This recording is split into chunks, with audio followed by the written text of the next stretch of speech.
자, 칼바르트 신학해설 공부하겠습니다. 오늘 88강이 됩니다. 88번째 시간입니다. 책 부자 332쪽입니다. 지금 우리가 보고 있는 대목이 창조에 관한 이야기입니다. 6장 선한 창조입니다. 선한 창조 6장 선한 창조. 제목만 보더라도 바르트가 뭘 얘기하려고 하는지 우리가 알 수 있습니다. 우리에게 익숙한 단어이긴 합니다. 하여튼 기본 구도는 이렇습니다. 세상은 창조다. 원래 그렇게 있었던 게 아니라 창조다. 그러니까 창조라고 하는 말하고 반대 개념이 뭔지를 좀 알아야 이 이야기가 우리에게 선명하게 들어오겠죠. 그러니까 원래 그렇게 있는 거다. 그런 입장들이 많이 있었습니다. 그리고 선하다. 두 가지예요. 그럼 악한 창조를 주장하는 사람들도 있겠죠. 성악설, 성선설, 그런 거하고도 연관시킨다면 어쨌든 말은 됩니다. 원래 그렇게 자연이 있는 것처럼 있는 게 아니라 창조다. 어느 시점에 그거고 악하게 보이는 대목이 있다고 하더라도 결국 그것은 궁극적으로 선하다. 네, 이런 얘기입니다. 앞에서 소제목도 몇 번 우리가 거쳤습니다. 지금 우리가 보고 있는 그 대목에서의 소제목은 계약의 하나님이 바로 창조자이시다. 그러니까 여기서는 계약과 창조가 연관되는 거예요. 네, 그 내용이 어떤가 하는 것들은 지난번에 다 얘기했으니까 머릿속에 좀 정리가 됐을 거로 봅니다. 자, 88강 332쪽 중간 패러그래프입니다. 창조가 계약의 외적 근거라는 명제는 아주 멋진 표현을 지난번에 봤죠. 외적 근거와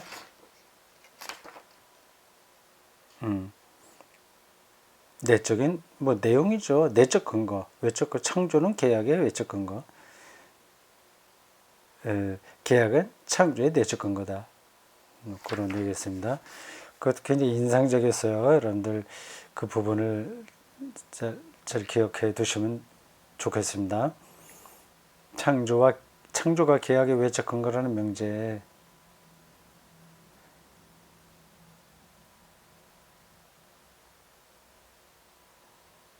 그러니까 계약은 창조의 내적 근거가 되는 거죠.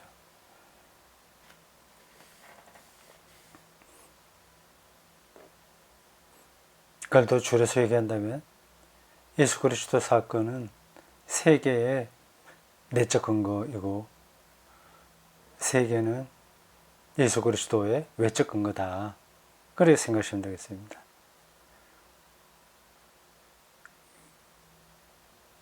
말장난처럼 들릴 수도 있어요.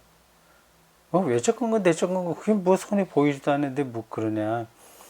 그 관계를 신학적으로 뚫어볼 때 이런 바르트의 설명이 이해가 됩니다. 어쨌든 그렇게 생각해 두십시오. 다시 그 문장 읽겠습니다.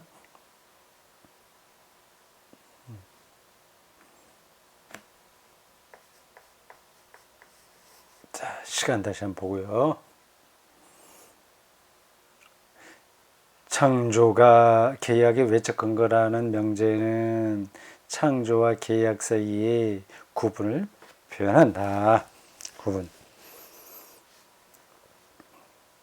운터슈이트 독일어로 그렇게 달려 있습니다. 운터슈아이덴이라고 하는 동사를 이제 과거 분사로 만들어서 명사 한 겁니다. unterscheiden. 에서 온 단어입니다. 이스라엘이 개이하기에 하나님에 대한 믿음에 이어서 나중에 창조자 하나님에 대한 믿음을 고백하는 것처럼 개이하기에 하나님, 아브라함을 생각하시면 돼요. 그리고 그것의 결정은 예수 그리스도죠. 우리도 그리스도 안에서 일어난 개혁의 성취를 통해 우리와 결합하시는 하나님을 알고 그 하나님으로부터 창조를 인식할 때 창조를 창조자의 사역으로 바르게 인식할 수 있게 된다. 이 세계 자연은 예수 그리스도 안에서 정확하게 이해된다고 하는 겁니다.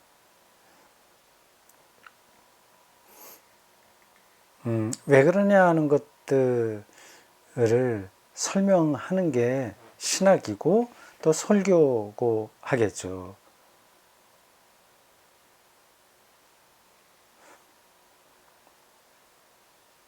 예수 그리스도 사건은 구원, 생명 구원, 완성, 죄로부터의 해방 아니겠습니까?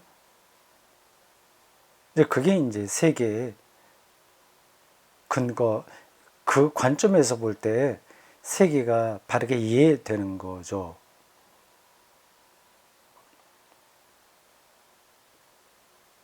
근데 지금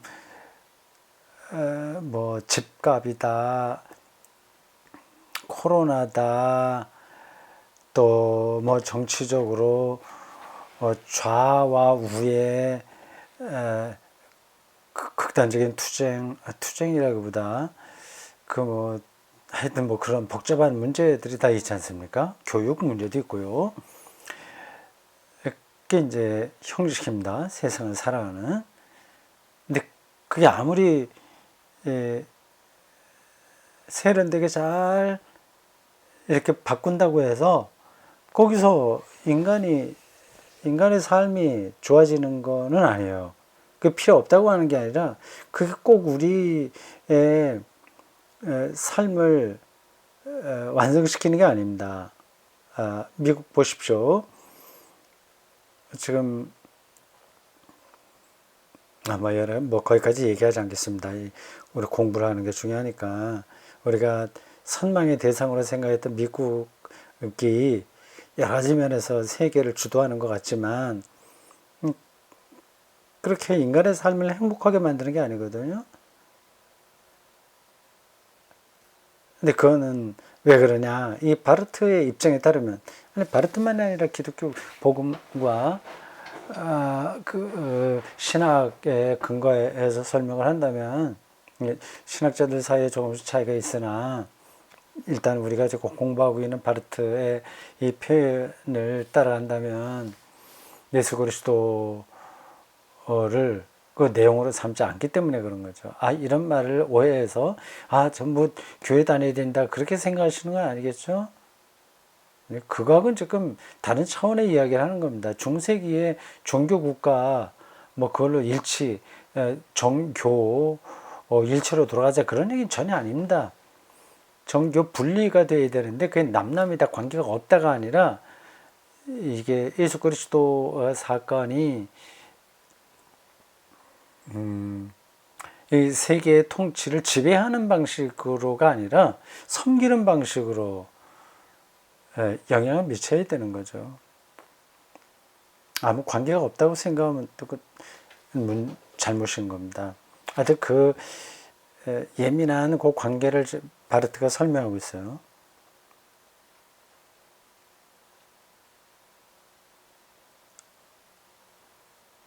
그래서 바르트는 이렇게 말합니다. 창조는 단지 은혜의 계약을 위한 형식일 뿐이라고 말해요. 창조, 그냥 세계라고 생각하면 됩니다. 자연 세계예요. 정치 이런 거 다 포함해서 이게 다 창조입니다. 그것은 은혜의 계약을 위한 형식일 뿐이다. 이 정치, 경제, 교육 이런 걸 통해서 이제 하나님의 은혜가 임해야 되니까, 즉 구원,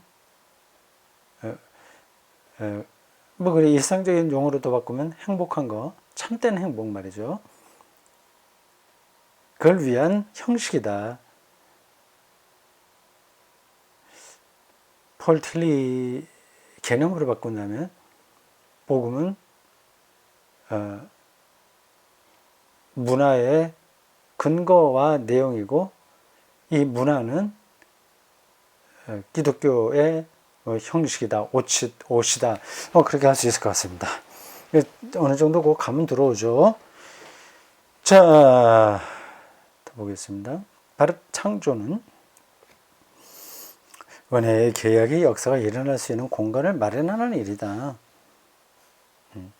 화해, 정의, 평화 일어날 수 있는 공간. 이 역사는 창조, 자연, 이게 또 다 역사입니다. 그것이 활동하기 위한 공간, 그리고 인간 실존과 인간 세상을 필요로 한다. 창조는 그것을 마련한다. 창조가 그를 말해. 이게 창조, 세계, 자연이니까 그런 걸 통해서 역사가 진행되는 거죠. 창조는 인간과 맺은 계약의 역사가 가능해지는 것이다. 것이다기보다도 곳이다 아닌가요? 다시요. 창조는 인간과 맺은 계약의 역사가 가능해지는 것, 가능해지는 곳이라고 하는 게 맞지 않을까? 확실하게 이거는 제가 모르겠습니다. 정확하게 모르겠어요. 하나님께서, 하여튼 그 의미는 뭐 대충 전달이 되죠. 하나님께서 그것을 가능하게 만드신다. 창조를 이와 같이 형식적으로 규정하는 것은 창조와 계약 사이의 비가역적 관계를 확정한다. 또 어려운 단어가 나왔어요. 비가역적. 보통 불가역적이라고 하는데 비가역적이라는 말도 씁니까?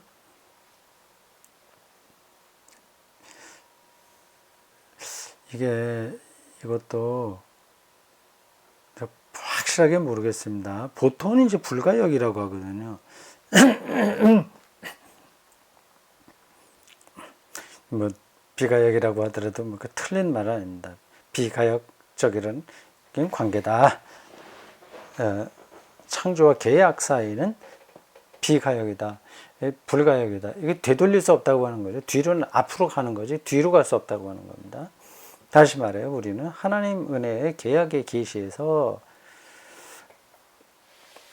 하나님의 사랑을 이미 알고 있을 때 창조를 계약의 하나님의 선하신 사역으로 인식할 수 있다. 창조를 단지 그 자체로만 관찰한다면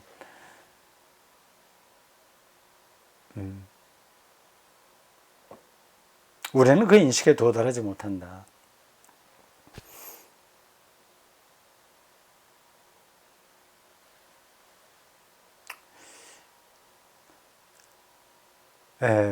제가 지금 설명하지 않고 약간 뜸을 들이는 그 짧은 시간이요. 많은 걸 생각하는 시간입니다. 이걸 말해야 되나? 이 문장을 읽으면서 떠오르는 것들이 있거든요. 그걸 말해야 되나? 더 설명해야 되나? 그냥 지나가야 되나? 뭐 그런 거 여러 가지 생각을 하느라고 잠깐 쉬는 겁니다. 때에 따라서 그냥 말하기도 하고 그래서 지나가기도 합니다. 오늘 그냥 이 부분에서 지금 그냥 지나가겠습니다. 형식적인 규정도 피조물이 오직 하나님의 사랑의 대상이기 위해 하나님의 사랑을 받기 위해 이게 내용인 거죠. 그리고 자신도 하나님을 사랑하기 위해 창조되었다는 사실의 생생한 인식을 도와주려고 한다. 도와주려고 한다. 자연을 잘 보면 이게 어떻게 살아야 되는지 그건 답이 어느 정도 주어지잖아요. 철학도 그런 걸 도와주고 과학도 또 문학과 예술 이런 것도 다 도움을 주죠. 주려고는 한다. 그러나 계약 사건 안에서 비로소 피조물의 현존제의 의미가 분명해진다. 그것은 계약에 구약에서의 계약이 있고 신약에서의 계약이 있어요. 신약에서 예수 그리스도를 통한 계약에서 구약이 완성된 거죠. 왜 그 말이 되냐? 그걸 어떻게 아냐? 뭐 그렇게 생각할 수 있습니다. 그건 뭐 또 설명이 필요한 부분이라서 지나가겠습니다. 그것은 외적인 전제의 설정이 바로 그 목적을 위한 것이라는 의미다. 이 전제는 하나님께서 피조물을 사랑하시는 근거이고 인간이 가져다 붙인 전제가 아니다. 하나님만이 피조물을 사랑하기 위한 그 전제를 만들고 설정하실 수가 있다.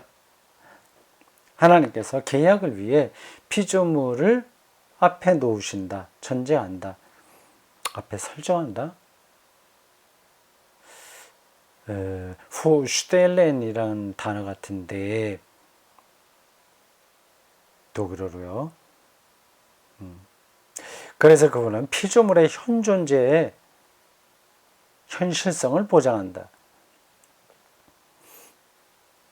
여기 나무는 나무로 있고 돌은 돌로 있고 하는 그게 이제 그 현존재의 현실성을 보장한다는 말이 가리키는 것들입니다. 그렇게 있는 거예요. 그게 리얼하게 있는 것을 보장하시는 겁니다. 근데 그게 이따가도 또 없어지죠. 언젠가는. 우리도 이렇게 리얼하게 있긴 있습니다. 지금 우리의 현실성은 보장된 거예요. 하나님 창조의 하나님에 의해서 이렇게 있는 겁니다. 근데 그건 뭐 영원히 있는 게 아니죠. 피조물은 그 현실성을 폐기할 수도 있고 바르게 보존할 수도 있다. 뭐 어떻게 사냐 뭐 이런 그런 것들을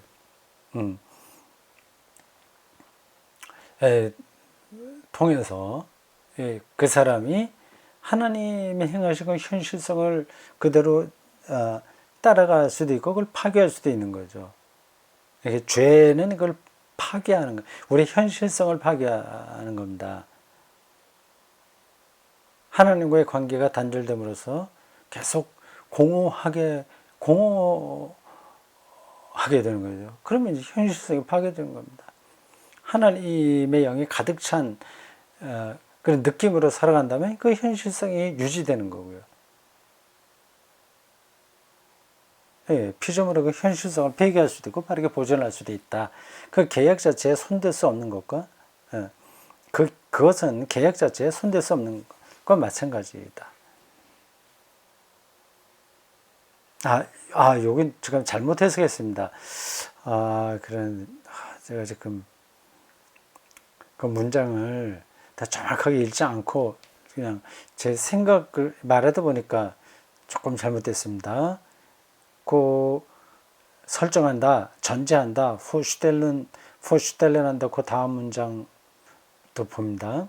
그래서 그분은 피조물의 현존재의 현실성을 보장하신다.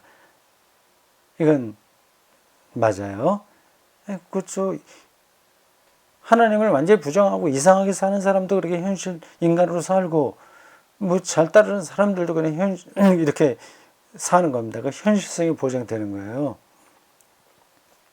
피조물은 이 현실성을 폐기할 수도 바르게 보존할 수도 없다.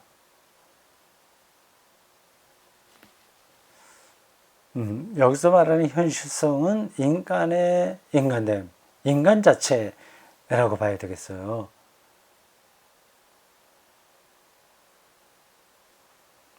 그러니까 우리는 다 피조물이지 않습니까? 근데 피조물로서 인간이란 말이에요. 인간의 현실성을 갖고 있단 말이에요. 뭘 먹고 마시고 하는 이 모든 것들도 다 그 현실성인데 이거를 폐기할 수도 없고 그걸 더 잘하게 할 수도 없다.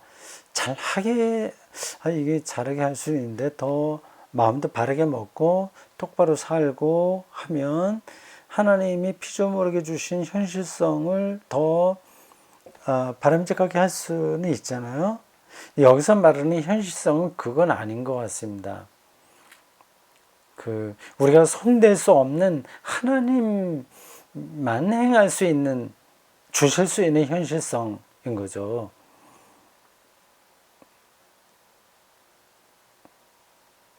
조금 더 읽어봐야 되겠습니다. 그래서 계약 자체에 손댈 수 없는 것 마찬가지다. 우리의 현실성은 하나님의 계약을 손댈 수 없는 것처럼 아무도 손댈 수 없다. 그 얘기입니다. 이 말이 현실성을 파괴할 수 없다고 하는 건지 파괴하면 안 된다는 건지 그것까지는 아직 단전적으로 말할 수가 없겠네요. 가볼까요? 계약이 창조의 내적 근거라는 명제는 그렇습니다. 계약이 하나님 내적 근거라는 명제는 계약과 창조의 일치성을 표현한다. 앞에서는 구분을 표현하고 여기서는 일치성을 표현한다. 앞에서 구분하는 건 창조가 계약의 외적 근거라는 명제에 붙은 거고요. 일치성에 대한 이야기는 계약이 창조의 내적 근거라는 명제에 해당하는 겁니다.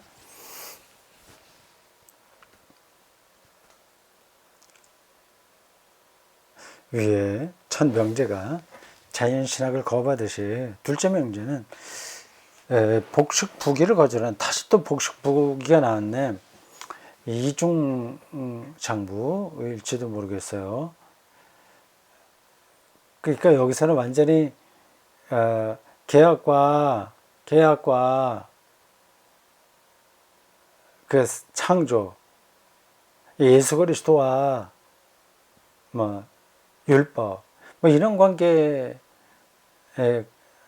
완전히 나누어서 생각하려고 하는 것에 대한 반론이죠.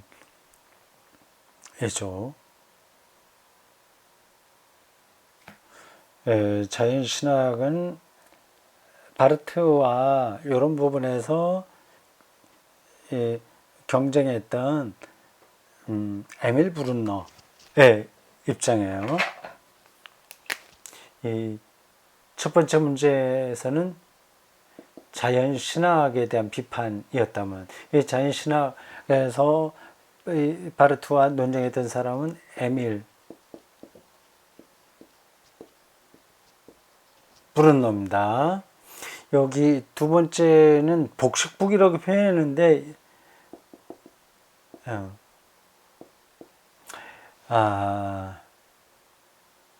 그러니까 따로따로 놓는 거죠.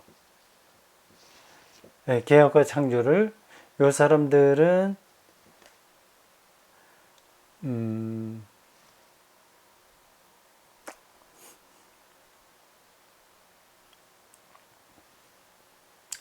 요게 약간 혼란스럽네. 내가 이게 저는 이제 이 복식부기 따로따로 이렇게 하는 사람들을 독일 루터 신학자들로 생각을 하고 있거든요. 바르트 설명에 기억을 되새긴다면, 그 루터가 아니라 루터 신학자들이요. 내 입장, 그걸 이제 비판하는 거로 생각하는데, 그게 지금 저에게 선명하게 좀 정리가 되지 않았네요. 되지 않았던 게 아니라 알고 있었던 거하고 지금 이 이야기하려고 하는 요 방향의 초점이 약간 어그러지는 것 같습니다. 좀 더 이 본문을 읽어봐야 되겠어요. 다시 그 패러그래프입니다. 계약이 창조의 내적 근거라는 명제는 세계의 근거는, 내적 근거는 하나님의 계약, 예수 그리스도. 이 명제는 계약과 창조의 일치성을 표현한다. 일치성을 표현한다. 위에 첫 명제가 자연신학을 거부하듯이 둘째 명제는 복식부기를 거부한다. 복식부기는 혹은 이중장부는 하나님이 완성하신 현실성, 현실성 문제가 자꾸만 나오죠. 제가 뭐 옛날부터 이거는 설명도 하고 강조도 한 겁니다. 이 개념 자체가 정확하지 않으면 이런 책 읽기가 힘들어요. 현실성, 독일어로 제 강의 여러 번 들으신 분들은 이미 뭔지 아시겠죠. Wirklichkeit입니다. Wirklichkeit,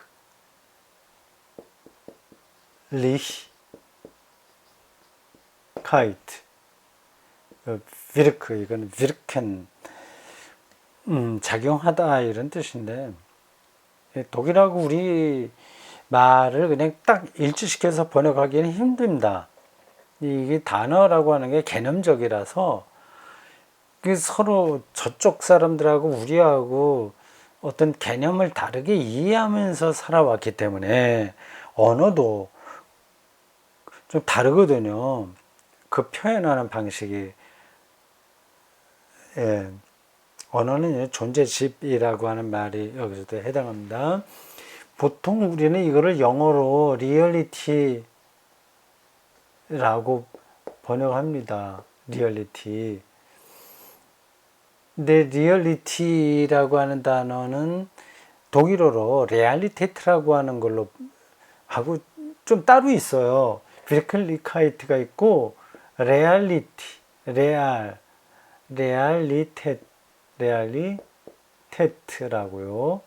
보통 레알 뭐 그런 거는 방송에서도 가끔 하더라고요. 레알 사전 뭐 그런 거요. 어떤 사실을 해명하는 사전 뭐 그런 뜻이겠죠. 레알 사전 이런 거 있습니다.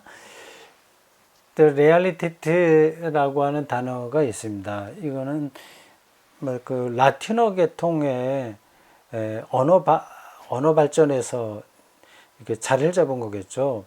라틴어로 리얼리티를 뭐라고 발음하는지 모르겠는데 라틴어에서 왔을 겁니다. 라틴어 계통이 영어, 프랑스어, 스페인어, 뭐 이탈리아요. 뭐 이탈리아는 뭐 라틴어니까 그걸 그냥 그대로 따온 거니까 이어받은 거니까 이탈리아 라틴어에서 영어, 불어 이런 것들이 같은 그 언어 범주에 속합니다. 근데 독일어는 또 좀 다른 언어 범주예요. 리얼리티 이거는 라틴어 계통의 언어라고 한다면 프랑스어도 이런 거에 해당하는 단어는 있죠. 발음도 비슷할 겁니다. 뭐 레알로 어떻게 나갈 겁니다. 근데 독일에서는 레알리테트라고 하는 단어를 쓰기는 쓰지만 인문학과 철학과 신학에서는 그거 안 씁니다. 그 단어를 안 써요. 리얼리티는 아주 특별한 경우에만 그 예외적으로 사용하지 그 어떤 철학, 인문학, 신학의 개념을 다룰 때는 다 베르클리카이트라는 단어를 씁니다. 그러니까 완전히 그 라틴어 계통하고 그 독일어 계통하고는 그 언어 규정이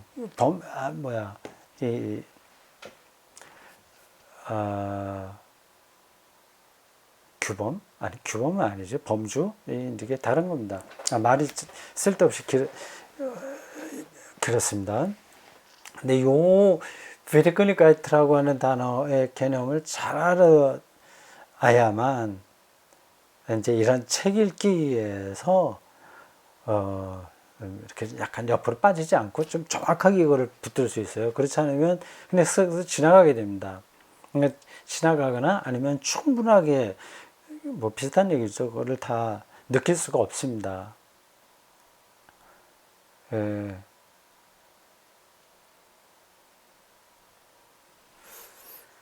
우리나라 말로도 이 비리클리카이트라고 하는 단어를 딱 맞게 번역을 할 수가 없어요.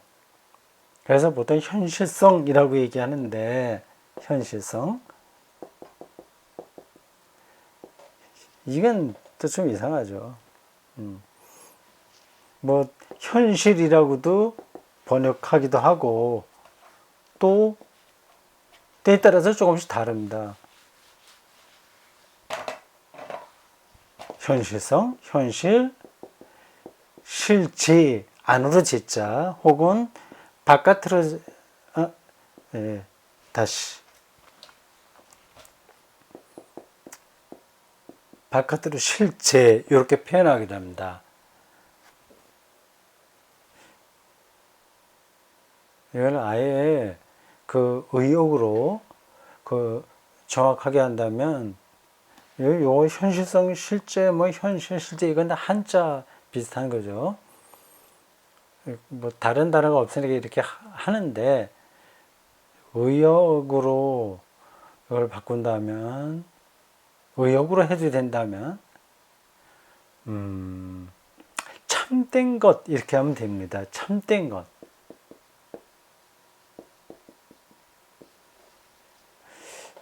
그러니까, 의미적으로 본다면, 그 개념적으로 본다면, 우리가 현실성이라고 번역해 놓은 독일어 비르클리카이트는 우리나라에서 쓰는 이러한 뜻보다는 참된 것에 가깝다. 이렇게 생각하시면 됩니다. 그렇게 진리에 가까운 거예요. 진리. 근데 진리라고 하는 독일어는 또 바하이트 또 특별하게 따로 있으니까 이 비르클리카이트를 진리라고 번역을 할 수는 없으나 그 의미로 본다면 진리로 생각하고 있는 게 맞다. 이렇게 보면 됩니다.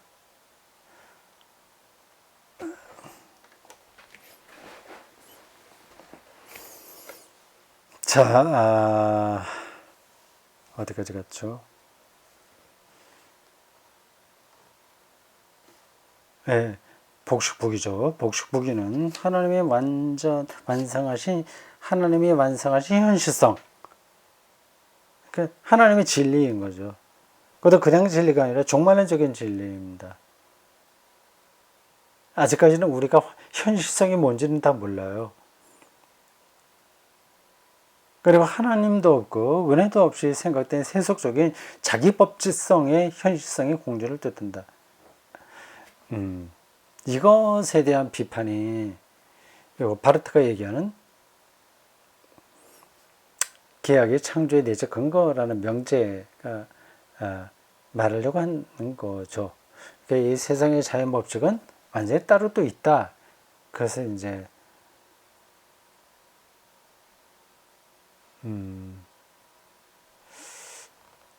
반대하는 겁니다. 근데 그거하고 자연신학하고 내가 보기에는 비슷한데, 이런 복식부기의 입장하고 자연신학, 에밀 브룬너를 중심으로 한 일단의 신학자들이 주장한 자연신학, 이게 좀 비슷한데요. 어떻게 된 거야 이게 지금? 네, 그 정도에서 넘어갑시다.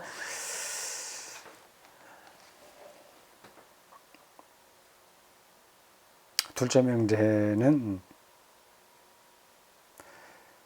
이스라엘과 맺은 계약이 그리스도 안에서 성취될 때 행동하시던 바로 그 동일하신 하나님의 창조 안에서도 행동하신다고 말한다. 계약이 창조의 내적 근거이기 때문에,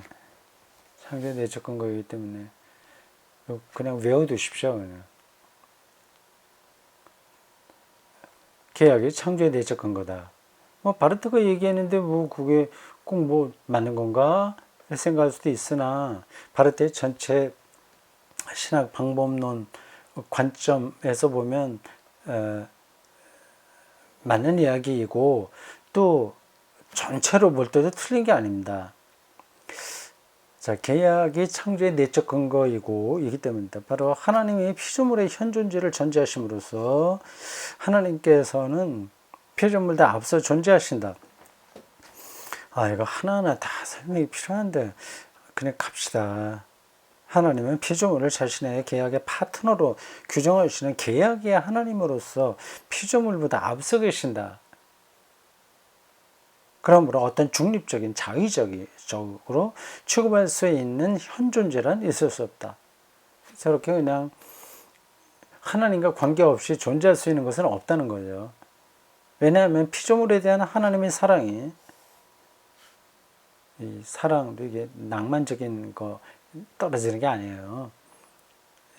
자기 아들을 주기까지 세상을 사랑하셨다는 요한복음에 나오는 말씀하고 연관됩니다. 사랑이가 피조물의 실존보다 앞서기 때문이다. 그렇기에 피조물은 이미 사랑받고 있는 상태가 아니라면 결코 현 존재 안으로 등장할 수 없다. 세계가 다 하나님의 사랑.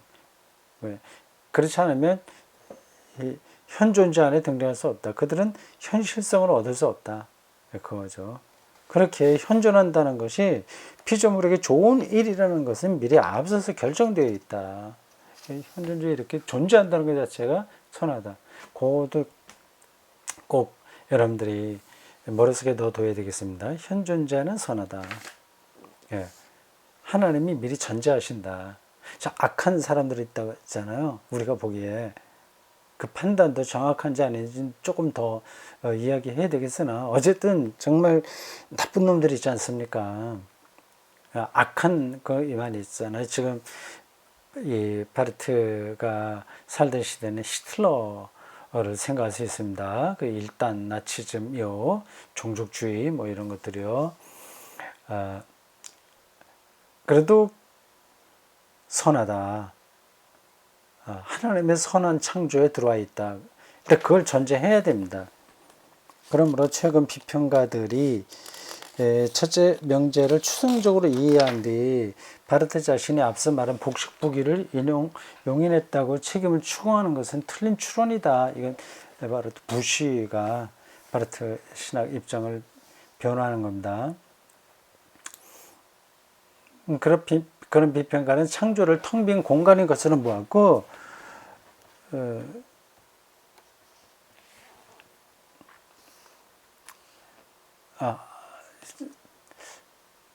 어떤 설명할 거리가 필요한데 지나가겠어요. 하나님의 사랑에 담긴 계약의 실제성, 여긴 또 계약의 실제성이라고 번역했잖아요. 이 실제성, 이게 레알리테트로 돼 있나? 여기도 비르클리카이트로 보이는데, 독일어. 근데 여기서는 또 실제성이라고 번역했다면 조금 곤란한데, 이 실제성이 이게 뭐지? 독일어로. 비르클리카이트인지 아니면 레알리테트인지 제가 책 여백에다 쓰고 있습니다. 이걸로. 바로 앞에서는 현실성이라고 되어 있는데 그거는 분명히 비르클리카이트인데요. 레알리티하고 비르클리카이트는 뭐 비슷하게 쓸 수도 있으나 차이가 있습니다. 어쨌든 실제다. 그렇게만 생각하시면 되겠습니다. 계약의 현실성이 아무래도 맞을 것 같습니다. 계약의 현실성이 창조를 가득 채우고 있으면 몰랐거나 혹은 다른 것들, 예를 들어 인간의 자의적인 처분권이 채우고 있다고 생각했다. 자의적인, 즉 기분대로. 뭐 꼭 가볍다는 뜻은 아니에요.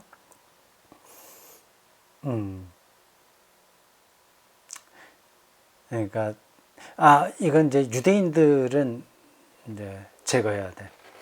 그리고 장애인들 이런 사람들도 제거해야 돼. 순수한 게르만 민족의 혈통을 세워서 교양 있고 그리고 예술을 알고 철학적인 그런 민족이 세계의 평화에 앞장서야 돼. 이제 이런 것들이 바로 자의적인 처분권이라고 하는 겁니다.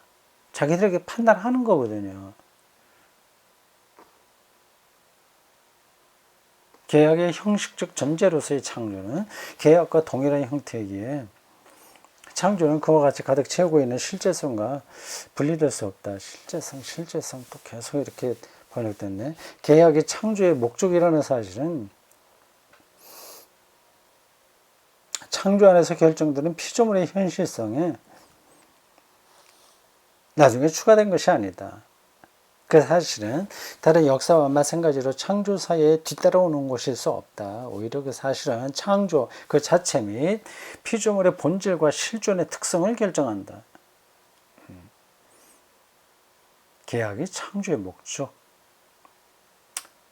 창조는 형식이니까. 형식도 꼭 필요한 거죠. 지구가 있어야 되죠. 그래, 지구라고 생각하시면 됩니다. 근데 지구도 곧 없어지죠, 언젠가는. 그러니까 지구가 영원한 건 아니니, 그게 본질은 아닌 거죠. 근데 그 관계를 지금 설명하는 겁니다. 조금 복잡하죠. 네, 그리고 복잡할 것도 없어요. 그렇게 창조는 단순히 외적인 전제에 그치지 않고 오히려 뒤따라오는 계약사의 선취이다. 선취. 미리 끌어서 가져온다는 겁니다. 나아가 창조는 이게 참 뭐 선취 이런 것들이 이거 어떻게 우리 기독교인들의 신앙에서 중요한 개념인지를 해야 됩니다. 근데 쉽지는 않을 거예요. 근데 그런 거 없이도, 없이 신앙생활 할 수 있는데, 그 없이 하게 되면, 이제 어린아이 신앙이 떨어져요. 그래서 계속 흔들립니다. 뭐, 아무리 신앙이 성숙해도 뭐 흔들리긴 하지만, 그 수준은 다른 거죠.